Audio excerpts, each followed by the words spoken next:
And so the governor does have a big decision to make. He will now appoint someone to serve until the election next year, and he says they will be an interim senator. And that's because the 2024 race for Feinstein's seat's already in full swing. And Newsom says he doesn't want to tip the balance in the primary. Our Becca Habiger joins us now. And Becca, this was a controversial decision. Right. As we mentioned earlier, Newsom has said for 2.5 years now that he will appoint a black woman to fill Feinstein's seat if she chose to resign before the end of her term. Among the 3 leading candidates for Feinstein's seat is Representative Barbara Lee, the only black woman. And Newsom says he won't choose her.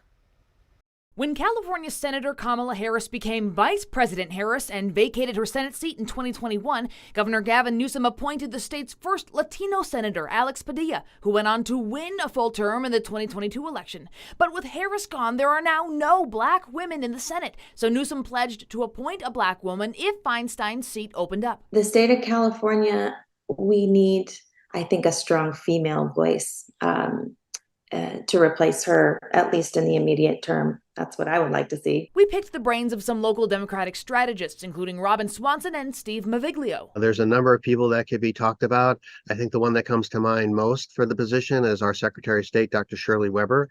She's in her 70s. She might be willing to close out her career by doing this. It's quite an honor to be in the United States Senate, and he has a close working relationship with her. She'd be a solid Democratic vote, and I think that's what the governor wants and needs. Earlier this month on NBC's Meet the Press, Newsom said he would not pick any of the current Senate candidates to fill a vacancy if Feinstein's seat were to open up.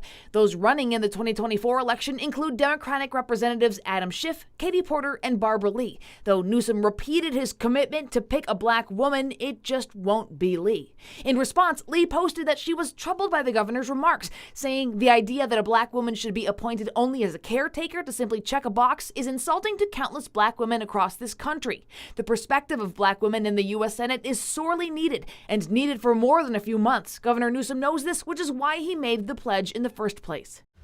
Now, California was the first state to have 2 women senators serving at the same time. That was in 1993 as newly minted Senators Dianne Feinstein and Barbara Boxer took office. And we have to point out that the election for 2 Senate seats doesn't often happen in the same year. Yeah, that was very unusual. You know, Pete Wilson left his Senate term early when he was elected governor in 1990 and appointed John Seymour to replace him in the Senate. But California law requires an appointee to run in the next statewide election, which is why in 1992 there were 2 Senate races and Feinstein defeated Seymour, beginning her historic journey as the longest serving woman senator in American history. Chris and Laura. She will certainly never be forgotten. We'll have more throughout the show. Becca, thank you.